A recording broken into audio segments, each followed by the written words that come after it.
Paul back at YC in the summer 2007 in Boston was looking at what Rob, Lawrence, and I had built after 3 or 4 weeks of the program. And he looked at it and he goes, "Oh, you guys should launch." And all three of us like, "No, it's not ready. No way, Paul. What are you, crazy? No way. It's not ready." We went back to the little tiny apartment. It was like a 2-bed apartment rented for 4 people. We went back and we discovered an email from Paul saying, "Hey, I told TechCrunch you're launching. Your interview's tomorrow morning." You're listening to Not My First Guess. I'm Hattie Willis, your host, and each episode I talk to an entrepreneur, investor, or startup expert to unpack their hardest moments, biggest wins, and hard-earned advice so we can shortcut our learnings as founders together. Today I'm joined by Devin Hunt. Devin is a serial founder with more than your average share of startup experience. His first startup, gaming animation studio Fuzzwitch, made it onto the prestigious accelerator program Y Combinator, but ultimately failed. Within a few months of the company closing, Devin actually went on to found fashion aggregator startup Lyst, which raised a pre-IPO round in 2021 at a reported valuation of $700 million. He went on to share his workshop running wisdom in a book, How to Design and Teach Workshops That Work Every Time. And in the process of writing with his many times co-founder Rob Fitzpatrick, they actually encountered and self-solved the pains that many non-fiction writers face. And in doing so, created not just another book on how to write useful books, but a new venture called Useful Books. As if all that wasn't enough to fill his time, he's also a venture partner at Seedcamp, where he invests in early stage companies. In this episode, he shares what he learned on Y Combinator, why his first startup failed, and how he avoided the same mistakes in his subsequent ventures, which assumptions Lyst got right and wrong, and how they tested them in the early stages, what he looks for as an investor at Seedcamp, and the 2 most common pieces of advice he gives founders. Oh, and a top tip around holding your nose. There is a lot in this episode, so without further ado, let's get started. Hi and welcome, Devin. Thank you so much for taking the time to join us. Hello. Yes, you're more than welcome. So I'm really excited to have you here because there's actually a ton of questions I've never asked you about your backstory as a founder. So how did you originally become a founder? What was the thing that brought you into this entrepreneurial path? So the answer to the question is I didn't originally become a founder on purpose. It was a bit of an accident. I was just finishing up my degree in computer science along with my sort of collaborator and really good friend, Rob Fitzpatrick, and a couple other friends. And we always had this sort of dream. We were studying computer science to make video games. That's why both he and I were doing that. We actually were taking a very special degree, which was a dual degree in computer science and also literature arts. So like interactive narrative, because we wanted to make games. That's what we wanted to do. And ostensibly what we were both doing is going off to grad school to go do more studies, because that's how you make games. You study them. It's not, but that's how it felt at the time, is like, we'll just keep learning things and making stuff until something happens. And academics have a very good ability of convincing you that academia is the only way to make progress in life. This like bit of a cult in a way. But anyway, so we were doing that, and on a whim, we had this idea around building music video games as like a studio. Like, oh, we could start a studio. So Rob and his friend Lawrence, later my co-founder Lawrence, they were making these little music video games for a band that Lawrence managed. And they were amazing. They were super fun. They're like 3-minute like mini casual games made in Flash back in the day when Flash was the dominant media format on the internet. And so we had this idea of maybe we could make a game studio doing this. Like, we go contact bands, they give us a couple grand, we make them a music video game that they can put up on the internet. At that time, MySpace still existed and Facebook was just starting to kick off. So there was these places where they could live. And on a whim, Rob discovered that this thing called Y Combinator existed, and we pitched them. Like, we wrote up the application form in a weekend, and we took it so casually to the point where I didn't even go to the interview. It was like, oh, Rob, you go, whatever, we get the money, we get the money. We didn't really even understand like what it meant to get the money. Like, we just thought it was like a grant. Now, I'm doing us a disservice. We knew it was like we're starting a business and stuff, but we didn't understand the prestige of what Y Combinator was. And long story short, they accepted us. They hated the business model. They loved the idea though. And they loved our ability to build. They loved what we built so far. Like the fact that we actually created the stuff already and people were playing them. And so we started, and that was how I accidentally became a founder. Oh, they're going to give us, it wasn't much. Back then, YC deal was like 25 grand, but for 3 college students, that's a lot of money for 3 months of work. And so we dived in and we started the first company, which was called Fuzzwitch, which is a silly name, but we just came up with it in a weekend. And that's how it happened. So we started being a founder. And if you ask me, are you a founder at that time? I'd probably been like, no, I'm a programmer / designer making games. I'm a game designer. I'm not a founder. What are you talking about? And that's where it started. And long story short is I got hooked in that sort of style of working, that style of founding businesses to work on ideas rather than finding a place to work on the idea. So you go on to Y Combinator. At what stage is the business when you actually join? You've got people playing the games, you said? Sort of. Like we had some games that were live. So Robin Lawrence had made a game for a song called Fire and Forget. And that was being played around on the internet. Really fun little simple plane shooter game that was themed around the song, which was about some sort of love conquest type thing. So we had a couple games under our belt. Very simple, like not complicated games. There's a couple games under our belt. And that was it. But the idea was we could make the tools of the studio or the website or whatever to help people do this themselves. That was the big sort of revelation. It was like, oh, we won't make the games. We'll build the tools to make the games. And that's what YC funded us for, is to build a game maker, effectively like an RPG maker or a Unity, but for music video games. So that was a business model switch that they encouraged you to make? Yeah. The way it happened was in the pitch room, PG leaned back and was like, oh, I love what you guys built. I hate the business. If you can invent a better business right now, we'll fund you.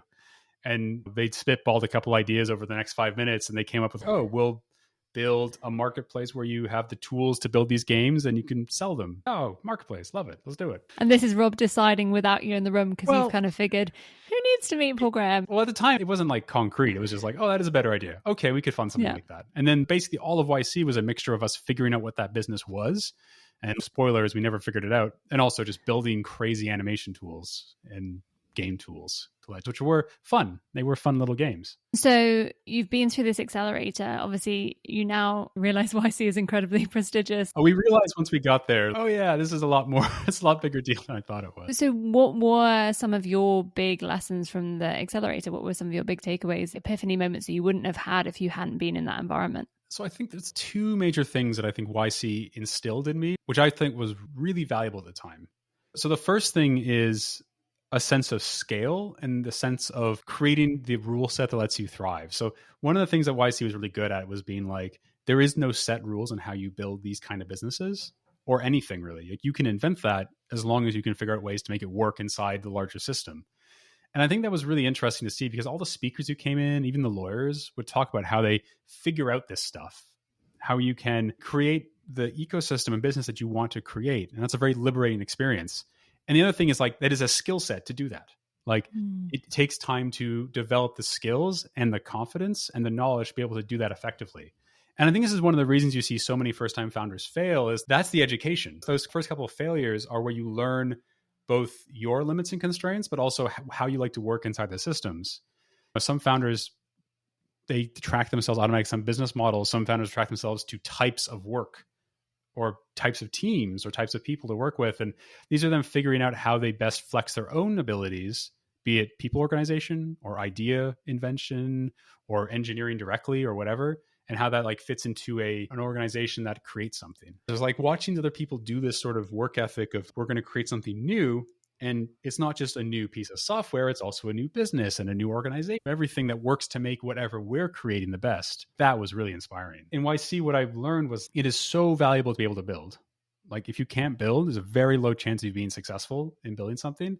And I saw this because YC mostly invests in engineers. Not so much anymore, but in the early days, it was like, if you're not programmers, we're probably not going to fund you because we don't believe you can build anything meaningful, which was a very heretical idea back then, right? This is actually a challenge I have in my venture work at Seedcamp. It depends on the business. If you're building a business where the technology isn't critical to its success, in the sense that the technology could be off the shelf or white labeled, hell yeah, I don't really care so much about your ability to build. If you're creating something where the technology is critical to your success and you can't code or you don't have an engineering team in place, that is a huge risk to the business.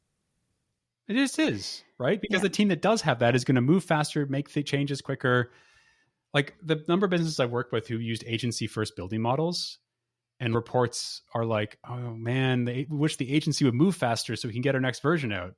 I'm like, you played yourself. You're trying to compete with a sports car and you have a little Yugo you're trying to buy new engines for. So there are different types of scale. Not saying you can't succeed that way, but it's just more difficult. You're picking a harder race. But there are businesses where it doesn't matter. So if you're building like the next game engine, I expect you to be an engineering heavy team. If you're building a marketplace to trade, I don't know, old trucks for logistics. Yeah, no code that shit to start because you're just swapping database tables.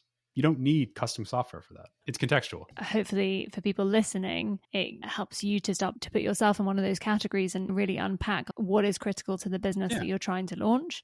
And then ask yourself, who do you need on the founding team for that business?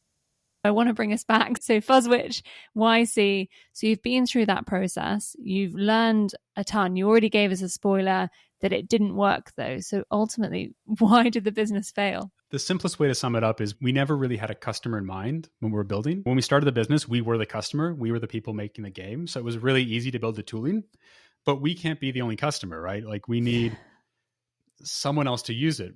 And we went through a number of iterations. We launched like a super simple, like fun version called MiniVid, which was like you could build little tiny mini videos really quickly with it. That was super fun, but there was no real commercial value in it. We then pivoted to a bigger platform we called Animator, which was like really fully featured animation engine. It wasn't as good as After Effects, but it was that sort of level where you could like create scenes and compositions and put them together. And we had this animation system where you could drag things across the screen and the system would figure out how it animates.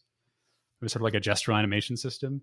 And our idea was like, this is for simple animations or like pre-production for animated videos or even like movies or something. And we started pitching people it, but we built all this software without anyone waiting for it. We did the whole hard thing where we made a square peg and we're like, all right, let's go find a square hole.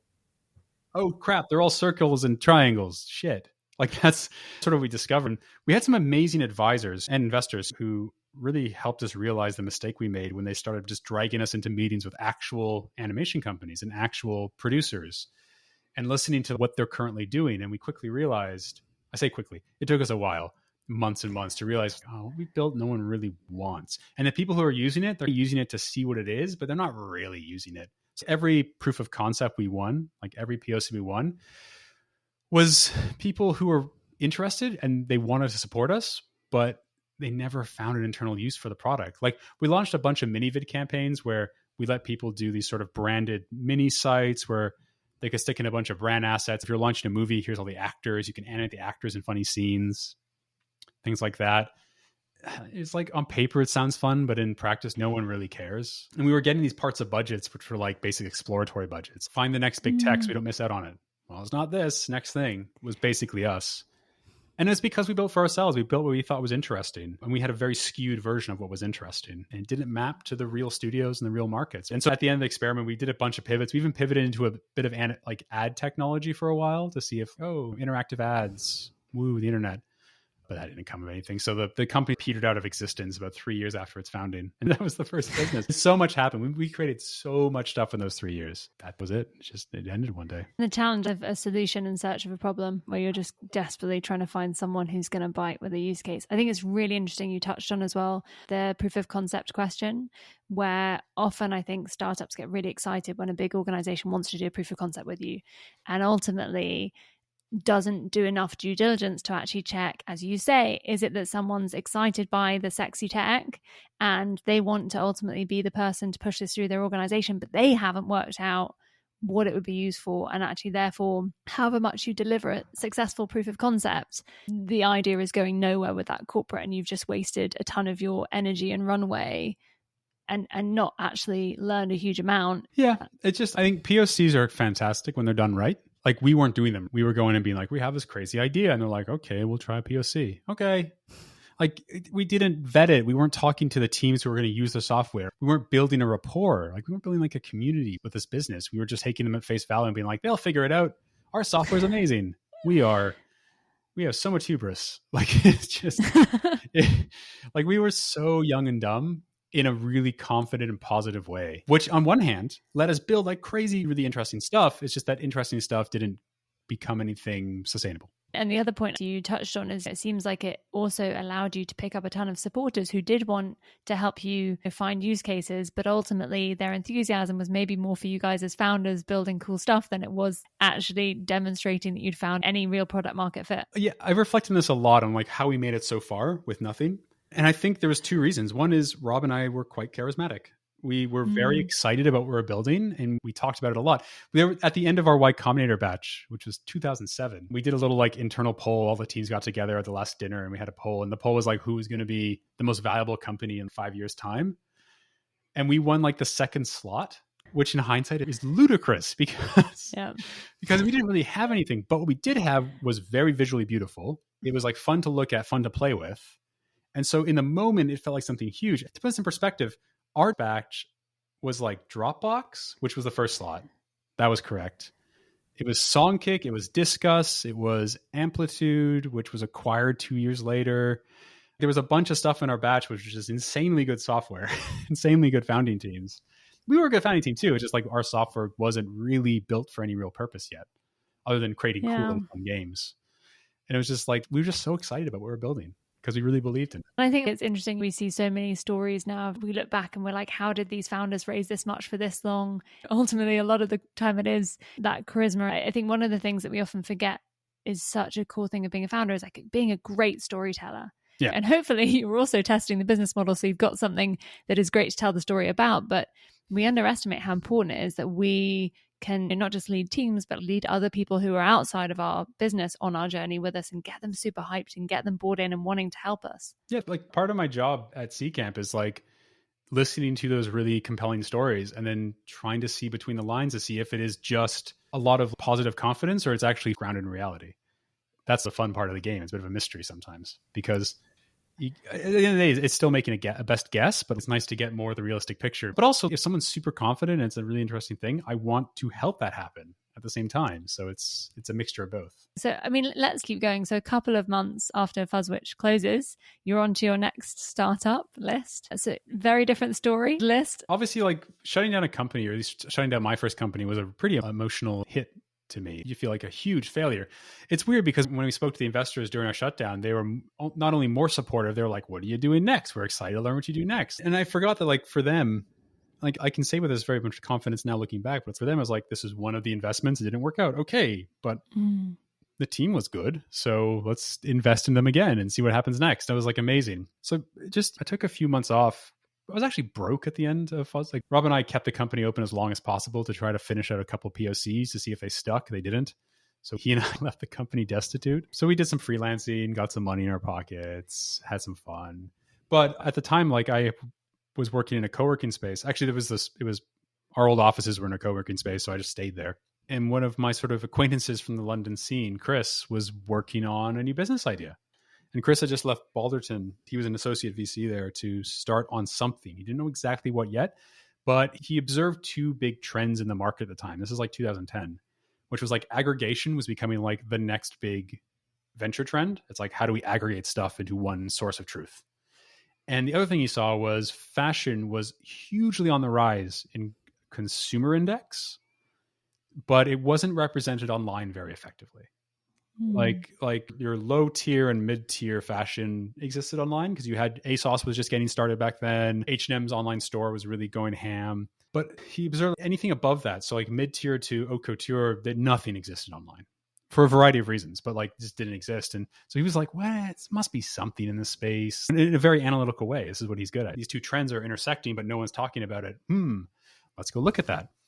And I was in the same space. So we'd spitball stuff with each other. And then he brought in Seb, who was the second co-founder effectively, to start working on it seriously. And one day he was like, hey, I think we have an idea. Explain to me idea, which was effectively like Google search for high-end fashion. He's like, are you in? Do you want to join?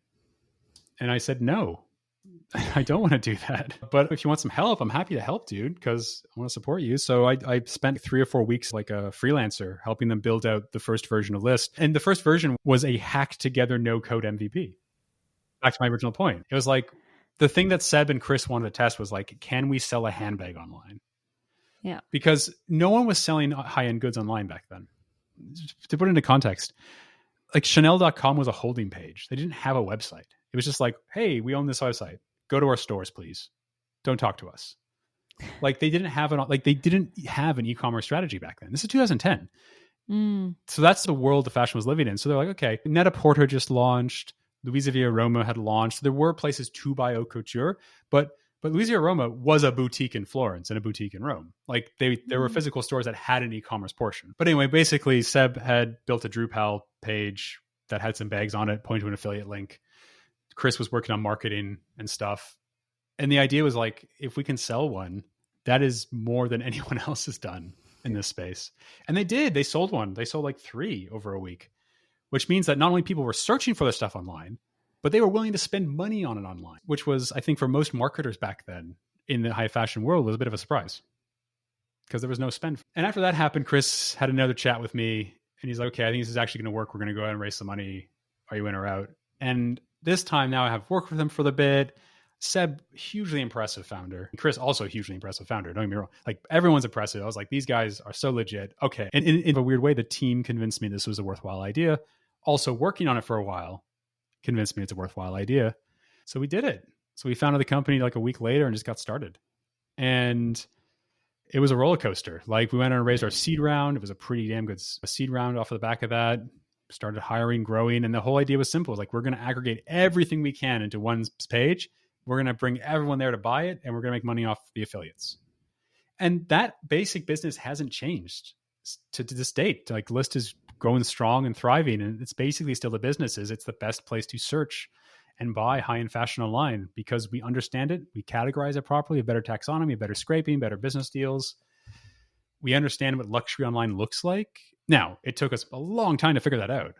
Like, we had so many false starts, but the basic core was simple, was like, high-end fashion is not being served online, so let's serve it with a better experience.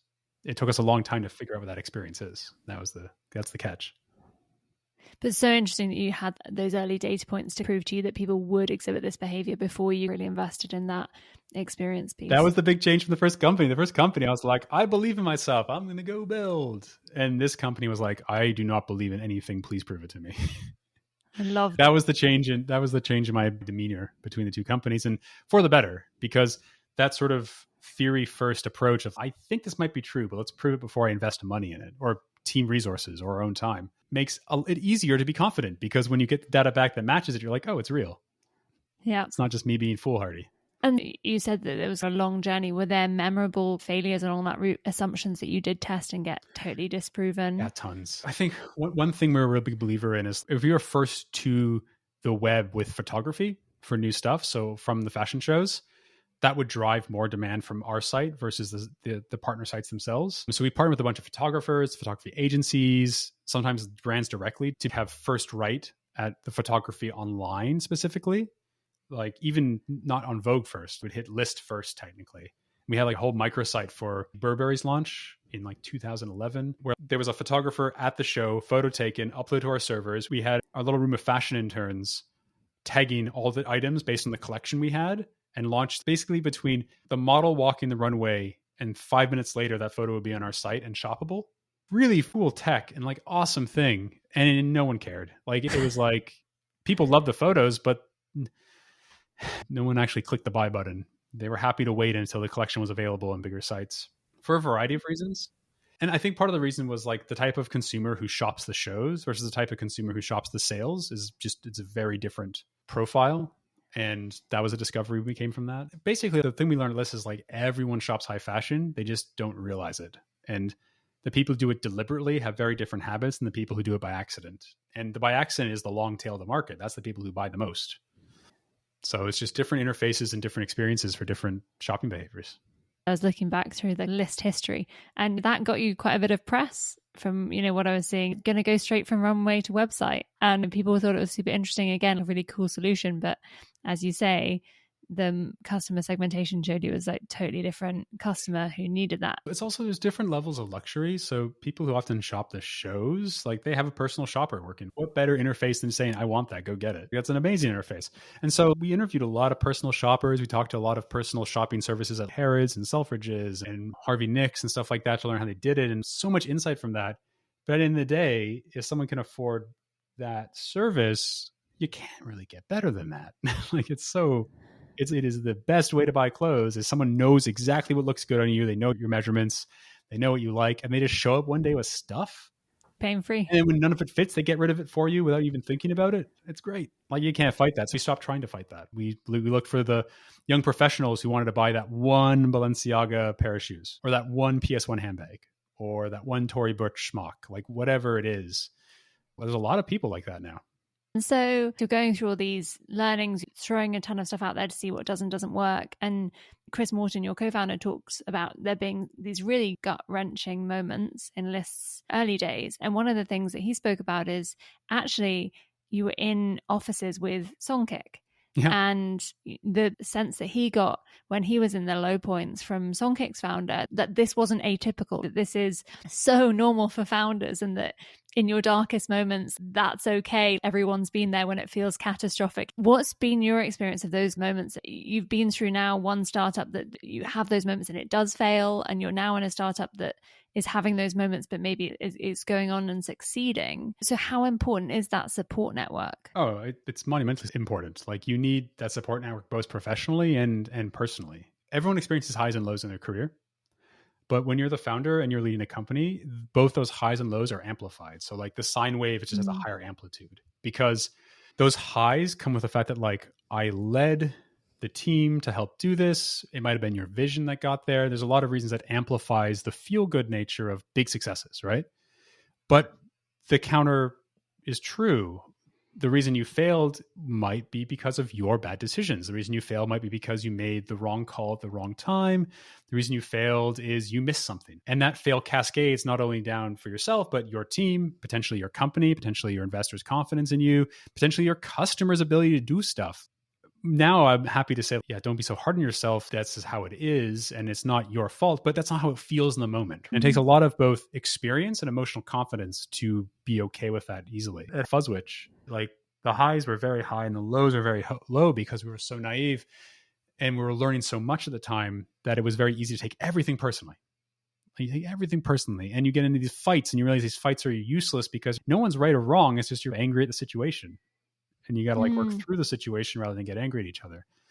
You know, at Lyst, it's the same thing. Like when stuff isn't going well, it's not going well. When an investor gives you bad feedback on a board meeting, they're just doing their job. But you can take it very personally because you're the one who put the board meeting together and it's your company that produced the board meeting statistics, right? And it's your work that is being put on the table to be dissected.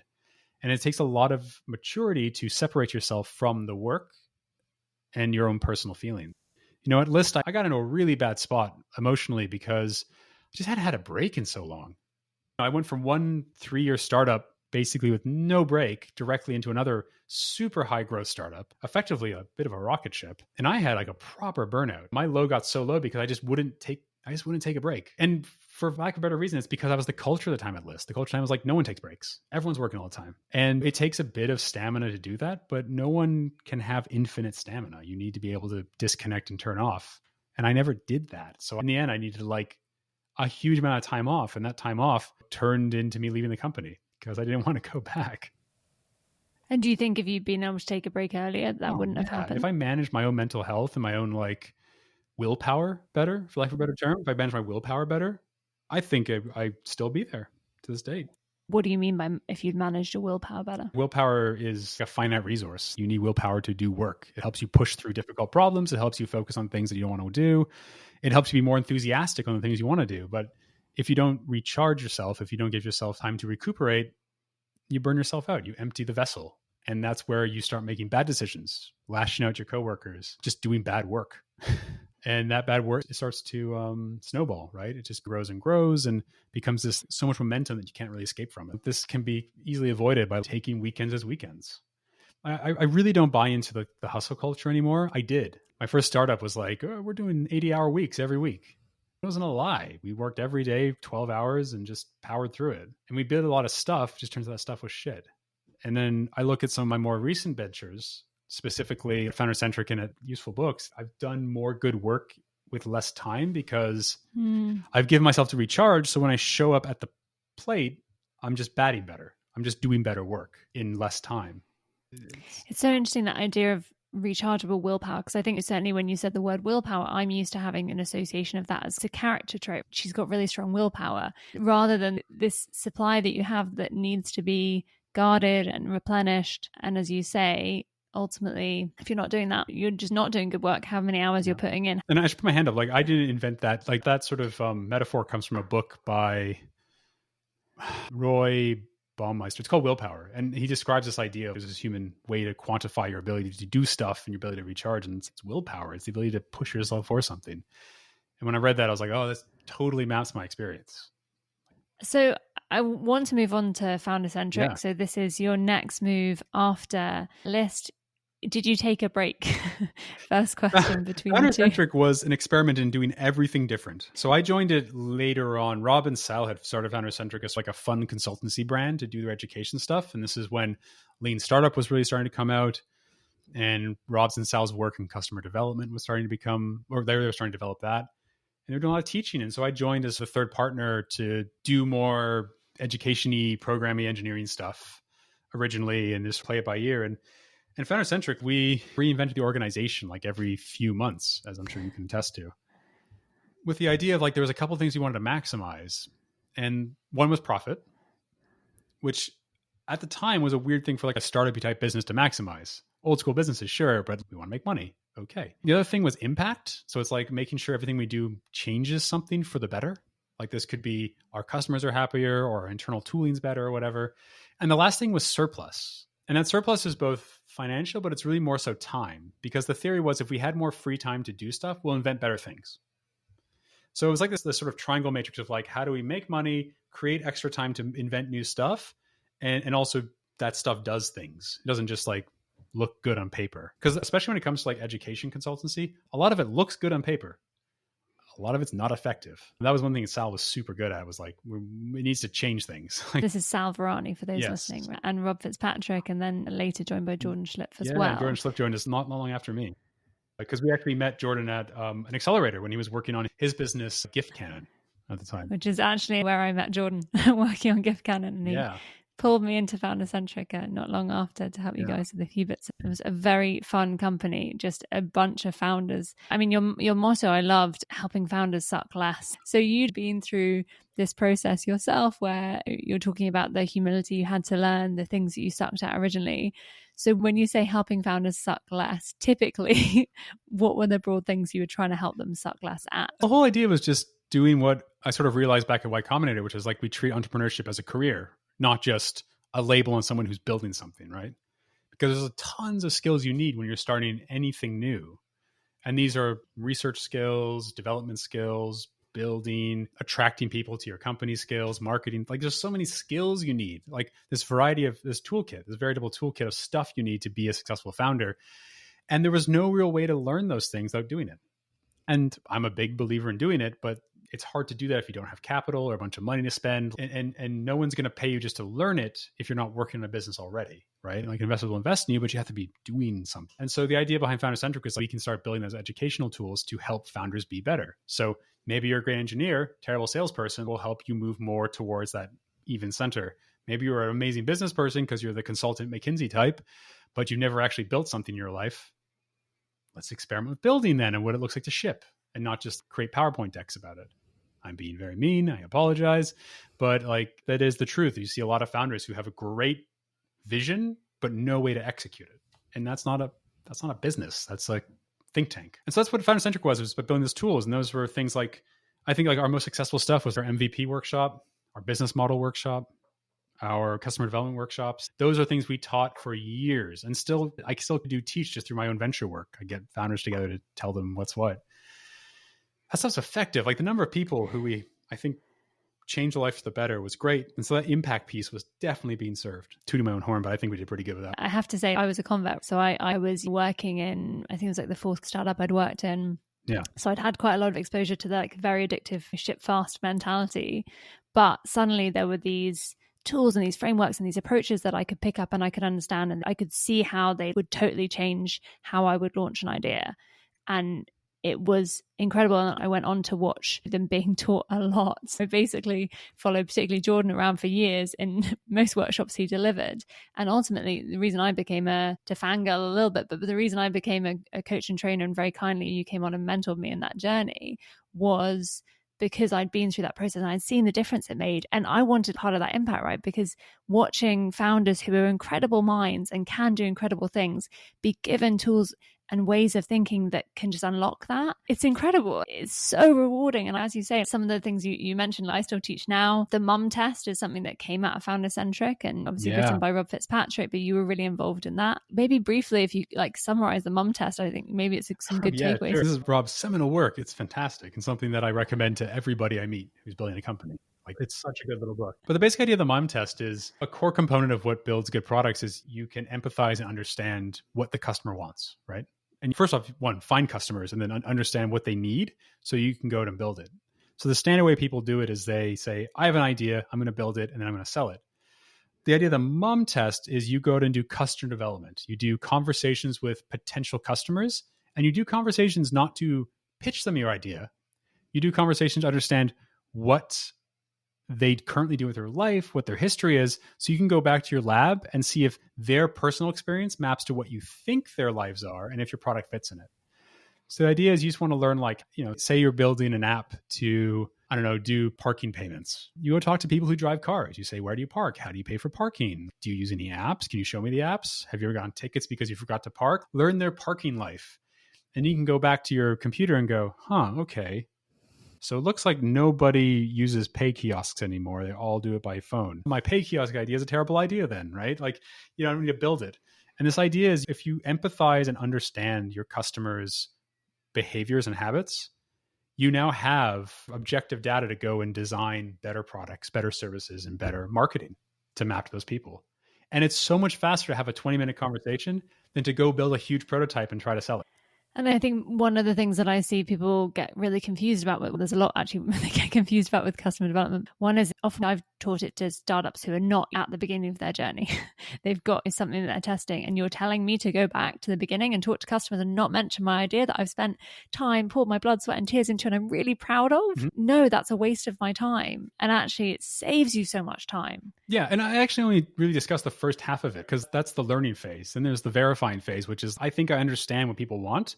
Time to go sell it. And you do that through commitment conversations. You do that through saying, I need your time, I need your money, I need something to prove that it's worthwhile for you to use this. So a big problem that I think a lot of founders do is, hey, I built this, can you use it please? It's yours for free.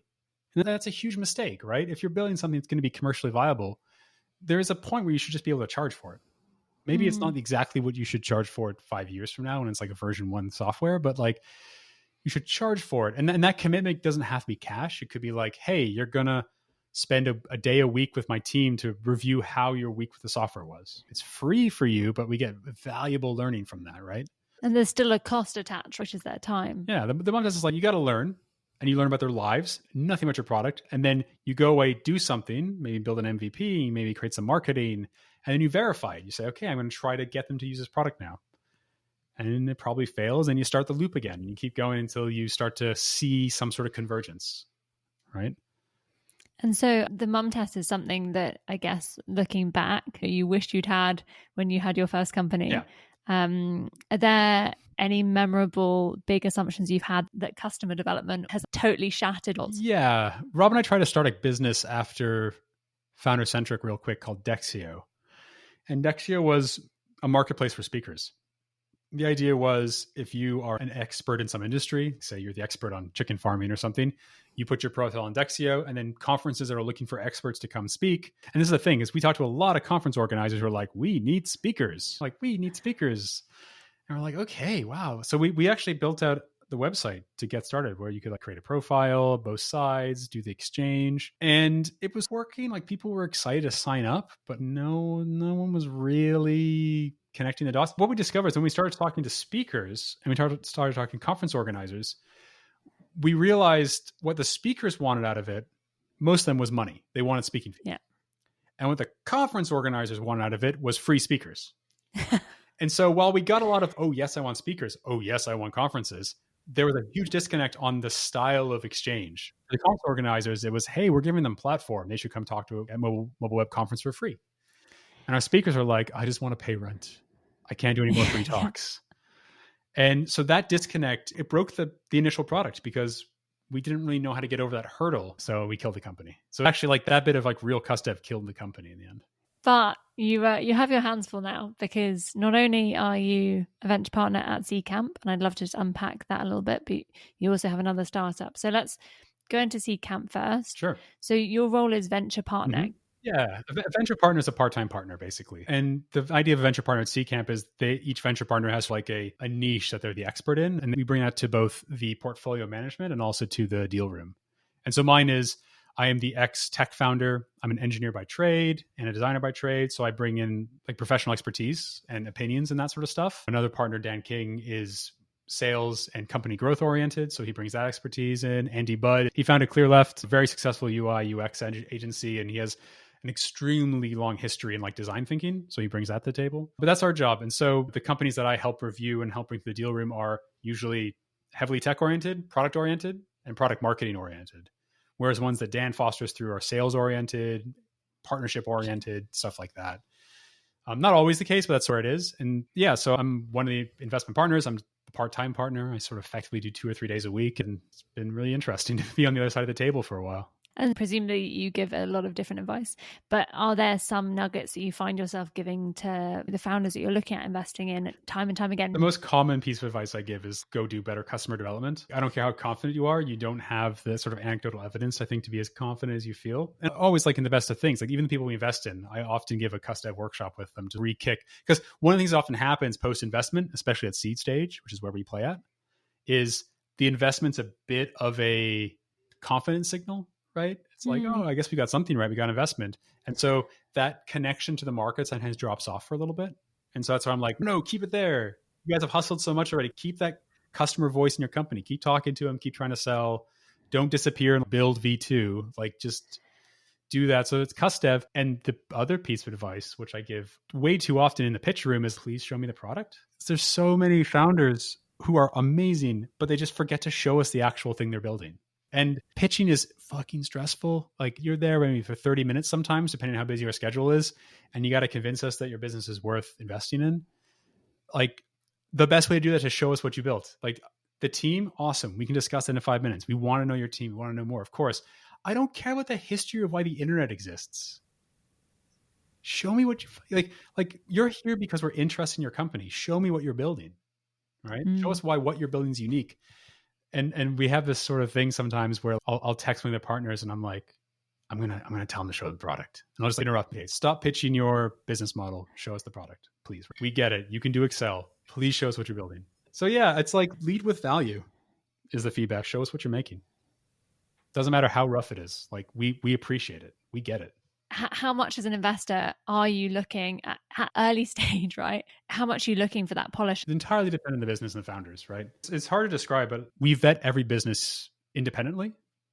Like we obviously think about the stuff we want to invest in, but we look at the founding team, what they can do, how they've done so far.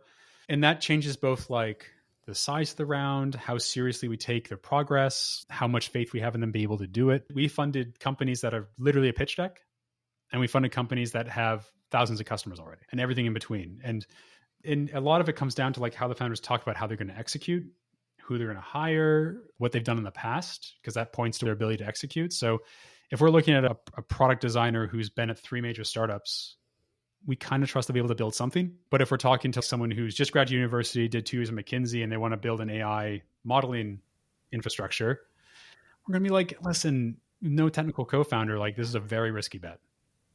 And we're probably going to say no to that. But if they came and said, hey, I'm modeling new financial services that merges crypto with fiat assets, we're like, you spent some time in the financial side of McKinsey, like that probably is the right skill set to do that. But hey, it's all contextual. We had an amazing team come pitch us. I'm going to try to keep this as anonymous as possible. Very impressive founders in their field. They were trying to launch a startup in a totally different field. And after a few questions, we realized it was very clear that they were interested in it, but they had no grounding in that field. So we can't make that bet at this stage. What we said was like, come back in 6 months. And lo and behold, I got in touch with them a few months later and they abandoned the idea entirely because it just was more complicated than they thought. Founder market fit's so key. And presumably you don't need to see that from both founders, right? No, of course not. It's if anything, a diversity in the team, both intellectually and professionally, is fantastic. That's good to see. We want people who are outsiders to build inside, but they have to show that they empathize with what they're trying to fix. If like a baker's like, I'm going to revolutionize fast food, and they're like an artisanal baker, I'm like, cool, but you get the person who consumes fast food. Actually, I've accidentally used a real case by accident. There's a founder who came in and was like, I spent 2 months at McDonald's to learn how fast. I'm like, oh, okay, yes, shit. Like he has embedded himself. He understands. Yeah. This is interesting. I want to come on now to Useful Books. This is your latest startup. So can I assume, and for those not watching on video, I'm going to hold up a book that Devin also wrote, sat on my desk here, How to Design and Teach Workshops That Work Every Time. So you wrote this now a few years ago, right? Yeah, 3 or 4 years old now. Great book. Genuinely, I'm just going to plug it for a second. Anyone who is trying to run workshops, I've recently been working with some incredible founders who have never run workshops before and trying to help them run workshops. And I just gave them the book as a starter for 10. It's just brilliant. You wrote this book. Rob's your co-founder. He's also written a book called The Mum Test, which we talked about earlier. So how much is Useful Books, again, coming from a place of you guys encountered a pain doing something yourself and you're now trying to solve it for a wider audience? Oh, yeah, it's exactly that. I mean, so Rob wrote Write Useful Books, the book itself, off the back of creating the Workshop Survival Guide, because we developed a bit of a unique approach to writing the book, which is we treated it like a product. We scoped the product. We did a bunch of customer development and conversations about people's experience of teaching workshops, our own experience, built basically a skeleton of the book and said, hey, read this. Does this seem interesting? Would you read this? And we got a lot of positive feedback. And then Rob knocked out the first draft over a few weeks. Very rough, but like we shared that, got a lot of feedback on that. And then we started this iterative process. We now call it beta reading in Write Useful Books. We did this beta reading process that slowly taught us what part of the books were interesting, what parts were confusing, what parts just didn't feel necessary at all. And we created what I effectively think is a very lean book, like a very lean and like powerful. It's a lot of value per word in that book. And so Rob then, as Rob does sometimes, disappeared for a weekend. He said, hey, I think I made a new book and it's about us writing books. And he started creating Write Useful Books and then went through that whole process again. He basically was doing the Write Useful Books process while writing the book. And while he was doing that, it became pretty clear that what the book was doing was not only describing a fantastic way of building nonfiction books, because the idea is a nonfiction book is about solving a problem, right? It's like, I want to learn how to design better home gardens. I want to learn how to build better functional teams and startups or whatever it is. You read this book to solve a problem. I have literally in front of me the Andrew Chen's cold start problem, which I'm going through now, which is about how do you build network effects into products. The purpose of the book is I want to learn something. And so if you start writing the book with that in mind, you create a much more focused and a much more powerful book. People would like a shorter, more impactful book than a long, meandering case study that doesn't really get to anything meaningful. And so when we're describing this process, we realized there's a lot of tools in this, which could be software, could be something that you need once in a while that you'd be happy to pay. Could be a support network, could be an education. There's like a lot of little pieces here that actually formed a business. And early last year, almost 2 years ago now, I guess, we're like, maybe this is actually not just a book you made, but maybe there's actually a company around this book.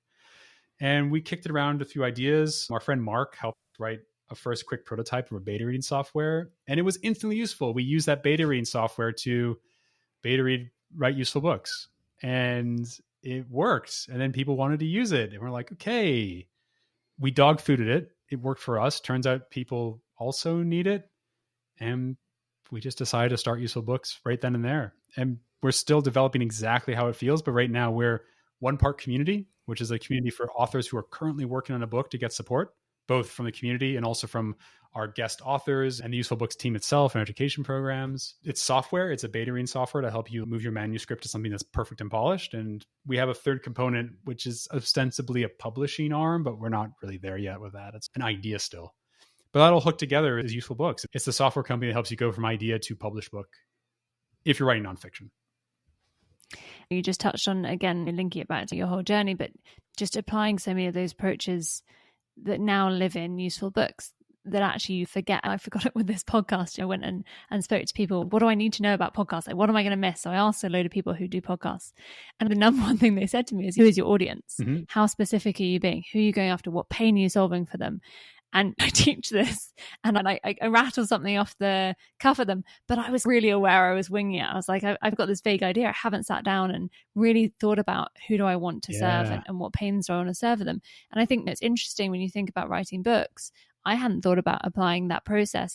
Essentially, everything you apply to a startup, treating it riskily, testing. So you're beta reading, essentially testing where people are dropping off. It's testing what parts captivate people and what parts people don't understand. It's like user testing a product. It's so interesting to see it applied in a different space. I love it.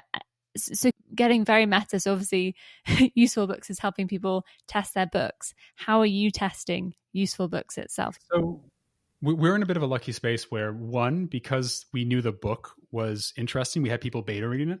This is before we even wrote our software. We were using Google Docs to do it. We knew people would find it interesting. The basic idea was there. And so we're lucky that between Mark and I, we were both developers. So we quickly knocked out a prototype. Mark did most of the work. It was amazing how quickly he put it together. But it was super janky, but it did the basic stuff. It let people highlight words. It let them segment their feedback into categories. So it's easy to build a report about the different chapters. And we had something that was meaningful to test on it. We had Rob's book. We had a real book that was in development. So Rob was basically the customer for a while, to the point where he wasn't even allowed to work on the software. He's like, you're the customer, Rob. You got to be the customer. And we could run the process. And it was very easy to develop because, one, we had engineering team, Rob, Mark, and I. We could actually work on the damn thing. We only had one customer, so it was easy to keep things focused. Like, we didn't even have accounts yet. We're just like, oh yeah, the book is part of the source code. And we made it work. And then when people were ready, we said, okay, let's grow it. And it was so ugly. The software was so broken. Like, it was so janky. I was so unproud of it.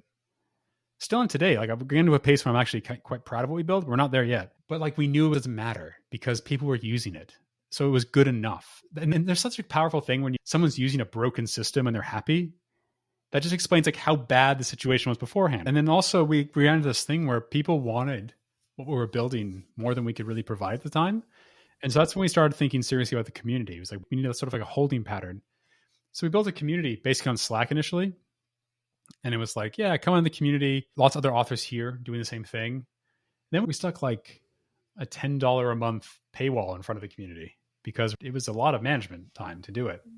And then Rob quickly realized the community was a product in its own right, having that access to other people in the same position, weekly talks, writing accountability groups. So like basically weekly brain trusts with other authors to keep everyone focused and on task and honest about what they did.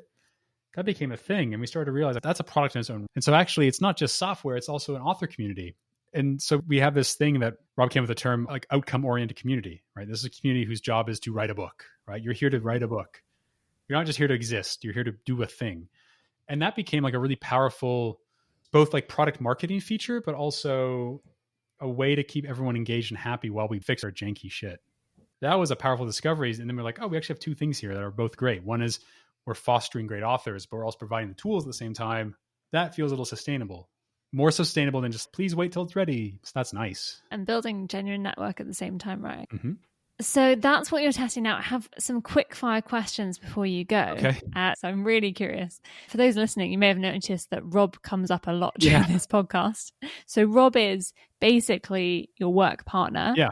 You work with him on, I think, all but one of the startups we discussed. So he wasn't on Lyst. Rob often teases the one startup that became a unicorn is the one I didn't do. We won't count that against him. Clearly you haven't. You're still working with him. In fact, did I hear a rumor that you guys actually have a life contract to work together? So we actually officially ended it. So when Foundercentric ended, we've been such long time collaborators. Like we met at university. We basically started collaborating on stuff in university and we just work really well together. And so after Foundercentric, we're like, we're going to work together. Why don't we just, instead of like us trying to work on the same thing all the time, what if we just go do stuff together but separate and see who gets it, and then we double down on what works. And the idea being that we just rev share everything. So we self-fund ourselves from doing both freelancing or writing books. So Rob wrote books. I did a bunch of contracting and agency. And so then when the mom test became a thing, we came back together to focus on that for a while. And then we separated again. And then when the workshop survival guide came together. So ultimately, what this partnership ended up is starting Useful Books. And as Useful Books has now become somewhat sustainable, we're like, I think we found the thing. The next thing was like, this is the big company. So now we're just focusing on this. And we're ostensibly ending that contract. But it was a great way to collaborate because it didn't limit ourselves. We weren't like, what are we doing together each day? It was, we both trust each other to do something interesting. We have slightly different skill sets. Like Rob is a fantastic author. I am not. Rob can program. I'm by far a better developer. So software is an easier thing for me to spec out quickly. And like, so Dexio was one of those ideas that didn't go anywhere. And we had another one, writing system. We had a presentation software. I like to think we were working on Pitch before Pitch existed, kind of thing, is what I like to think. Obviously, we didn't do it. So I was like, I'm going to go write some presentation software. But creating this sort of contract of everything is shared, but we're all working together on different things was like a really liberating and different sort of experience. That was like our work-life contract. And that resulted in Useful Books, which I think has been a huge success. And we actually had a pretty big discussion. Every few months, we would sit down and be like, are we still happy with this arrangement? And last month we did that and we're like, I think it's time to not call it quits because we have useful books, but like it resulted in a company. So yeah, it was a really cool little, I don't know, alternative life experiment that did work out in the end. And so if people are thinking about co-founders, what are the important things to look for? Because interestingly, you and Rob have different backgrounds, as you said, different skills. You were doing the same degree when you met. There's not huge diversity in market experience. You've done a lot of the same companies. So what are for you the really important things people should be looking for in a co-founder? It's different based on the kind of relationship you want. I think if we're just talking about co-founders, you need to have some experience together. I've rarely seen co-founders who just met and start a company really work out in the long term because you need to have some time together, be this professionally, socially, I don't know, academically. Like you need to have some time together to be collaborators before you make such a serious decision of starting a business. It has worked out, right? But often when you see it worked out, it is more of like founder-employee dynamic rather than co-founders. Nothing wrong with this at all. Neither is wrong or right. It's just when you're talking about co-founding teams, it's nice to see some sort of professional or social collaboration because what you need to be able to do quickly is work out differences, know when to follow and know when to lead, trust your co-founder to make the right decisions. And you don't have that if you don't have time together, experience together.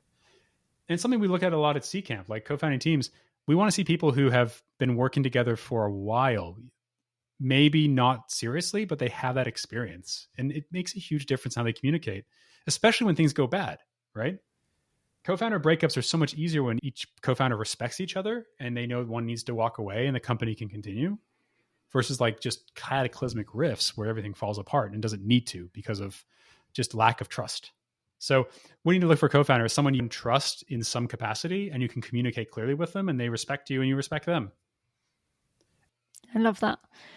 So giving it time becomes really important, as you say, rather than feeling the rush to find someone, anyone. Yeah. And also there's nothing wrong with being a solo founder, but just you need to have those hires ready to go. Yeah. Right? Because it's just different. It's like solo founders are fine, but you can't solo found by yourself. You need to build a team. And so so when we talk to solo founders, the first question I have is, who are you hiring? Are they ready to quit their jobs? Is it ready to go? Because I'm not going to fund you and then give you 8 months to find a team. That's all your capital gone. That's stupid. Go do that work now, please. Thank you. And I think that's really important for people to hear because there is still, I think, some misconception that solo founders can't get investment. Who's a solo founder? Hopin, right? Johnny was a solo founder. He started Hopin all by himself. He made the first app. He sold it to a few conferences himself. And God, was he ready to hire. He was like, give me money. I have so many people I need to hire. Like he gets it. He was like, this is going big. I need to hire a VP of development. Like I need to hire some serious engineering teams. And he was an engineer. So he knew people he wanted to hire. It was great. Johnny was like a bit of a masterclass in a solo founder. Yeah, definitely a good one to look at. So we've talked a lot about advice that you've given through Foundercentric and advice you would give now as a Seedcamp venture partner. What about the best piece of advice you've ever been given? Oh, that's a really good question. I didn't expect that. Oh, shit. So when you're tasting food for the first time, hold your nose and then you release it and you get like this flavor burst because 90% of taste is smell. And so you're trying wine or a new cheese or a fancy hot dog. Do that and you'll get so much more out of your like taste sensation. It's crazy. My friend Rob Dunn told me it was right. It was amazing. So that was really good advice. Now, in terms of startup stuff, I don't know. Everything I told you today was something that someone told me, right? It's so hard. Like, I believe everything I said because someone said, try this, and I tried it. And I was like, wow, it's great. Okay. I think if I had to be like really philosophical about it, Paul back at YC in the summer 2007 in Boston was looking at what Rob, Lawrence, and I had built after 3 or 4 weeks of the program. And he looked at me and he goes, oh, you guys should launch. And all three of us like, no, it's not ready. It's not ready. No way, Paul. What are you, crazy? No way. It's not ready. We went back to the little tiny apartment. It was like a 2-bed apartment we rented for 4 people. We went back and we discovered an email from Paul saying, hey, I told TechCrunch you're launching. Your interview's tomorrow morning. And we're like, you son of a bitch. You fuck. But then it happened and we had the interview and we launched and it wasn't great, but it wasn't terrible. And we're like, he was right. And so I guess that's the advice is like, just put stuff out there. And like, that was his way of doing it is like, he forced us to put something out there. And part of it taught us is like, some of what we're building is really cool. And part of us is some of what we're building is shit. And we never would have known that for a long time unless he pushed us out into the open like that. So I guess that's the advice, is when you're building something, your job is to get it out as fast as possible, no matter how janky it is, because it might be wrong. Or it might be amazing, which will give even more fuel to do more. It's such a high when you see somebody use something you made. Oh, it's a beautiful feeling. So hold your nose when trying new food and wine and launch your product before you... I'm serious. It's crazy.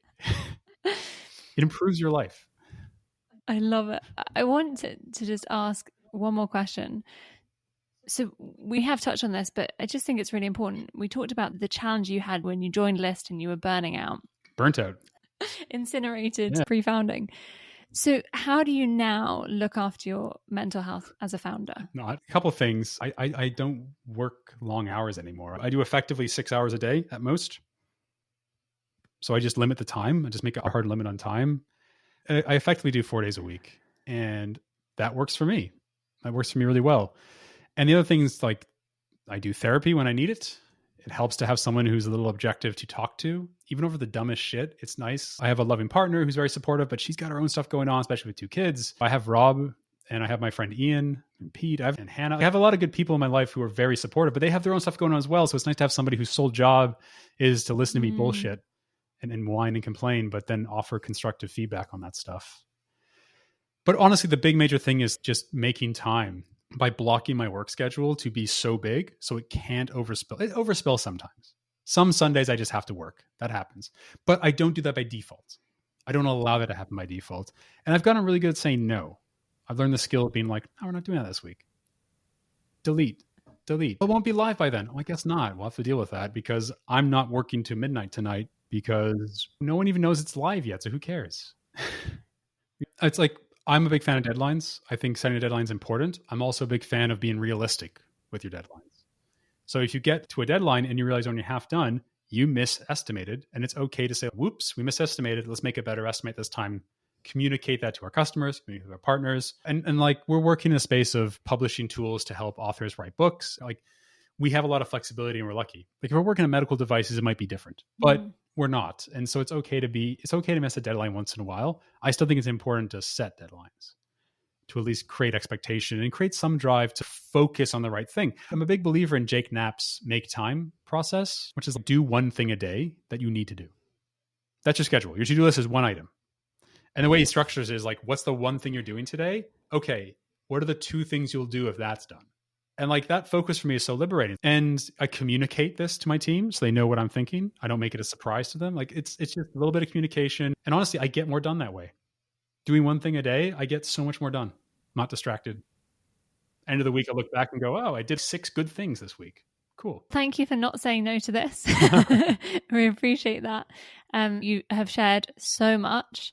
If people want to find you, what are the best ways to find you online? Best way is on Twitter. I'm at HailPixel, HailPixel. If you just Google Devin Hunt, it should come right up. Also, come check out usefulbooks.com. And if you have an idea that you think would be useful to other people, I highly recommend thinking about writing a book. It might be easier than you think. And it might be like a little 80-page book versus a 200-page book. So come check out Useful Books, buy the book, check it out, and come ask any questions you want in the community. Like we're always there to help. Also, if you're working on a startup idea, come apply to Seedcamp. We'd love to be the first check into early stage companies. We write checks up to $500K. We've invested in some of the best companies in Europe, from TransferWise to Revolut to Hopin to Sorare, Synthesia, Graphy, and Julie and Bruno. If you like cheese, they make cheese. So yeah, come talk to us at Seedcamp. Reach out to me on Twitter. DMs are open. Always there. Fantastic. Thank you so much for your time today, Devin. Oh, my pleasure. Thanks for having me, Heidi. That's it for this episode. It's been a pleasure recording it for you, and we hope you love it. If you do, please do take a moment to give us a few stars or 5 on your podcast app of choice, so lots of other founders can find us too. And for those of you curious what I get up to when not interviewing founders for this show, I have a new startup, If We Raise, aiming to get expertise and capital to underrepresented founders earlier. You can follow what my co-founder Tim and I are up to via @IfWeRaiseTogether on Instagram or @IfWeRaise on LinkedIn and Twitter. We'll be sharing our lessons learned along the way, as well as highlighting the incredible founders and angel investors joining the If We Raise journey.